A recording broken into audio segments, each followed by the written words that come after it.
Hello there.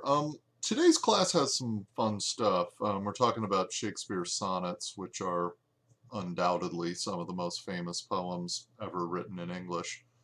If nothing else, you've probably heard the line, "Shall I compare thee to a summer's day?" at some point in your life. That's in today's reading.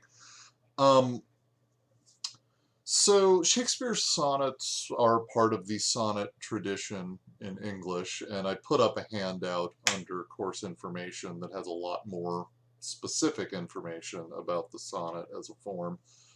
The sonnet came into English from the Italian poet Petrarch, who originally developed the form, and then English poets have put various different spins on it. The sonnet is always a 14-line poem in iambic pentameter.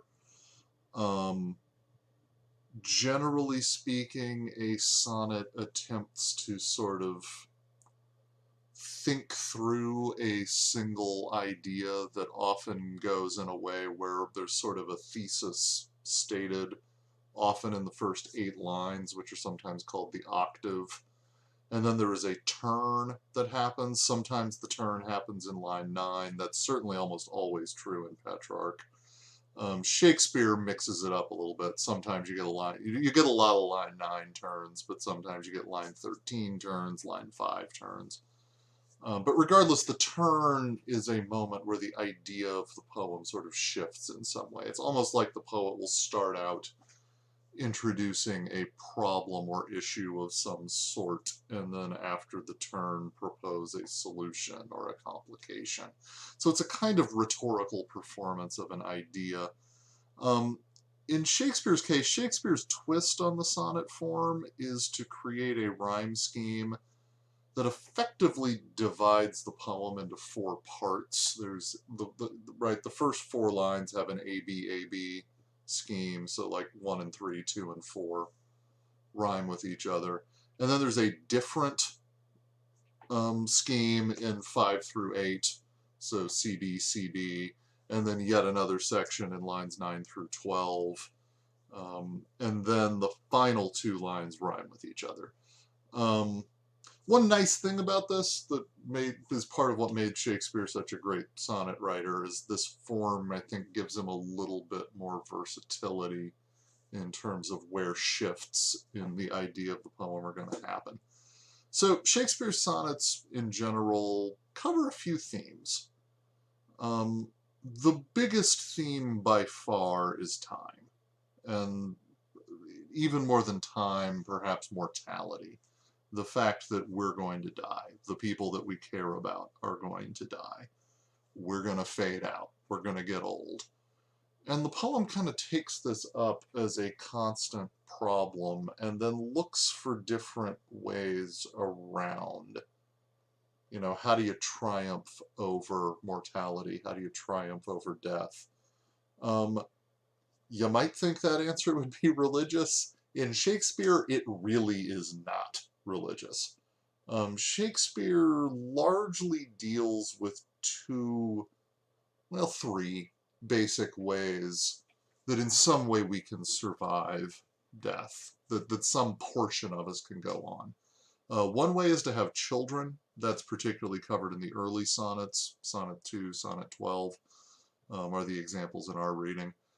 Another way is sort of friendship, that like if people that we care about, and even bigger than that, maybe love, but that people who care about us can remember us, and that can be a way that we live on. And maybe the most important idea about how some portion of us can survive beyond death is art itself, and maybe even more specifically poetry. That art becomes a way that you can create this sort of perfect object, this sort of perfect moment in time. In the case of the sonnets, this perfect 140 syllable vehicle that will both allow for the artist to become immortal and be remembered down through the ages, and also allow for the people that the artist cares about to be remembered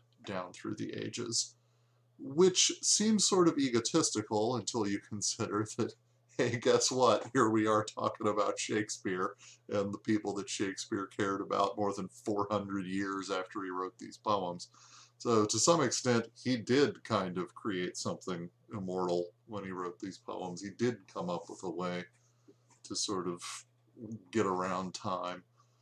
Um, so, those are the big themes. There's also kind of a recurrent stock of imagery that the poems go to. There's a lot of stuff about love in these poems. There's a lot of stuff about nature, and maybe even more than nature, kind of changings of seasons become images that Shakespeare goes to a lot.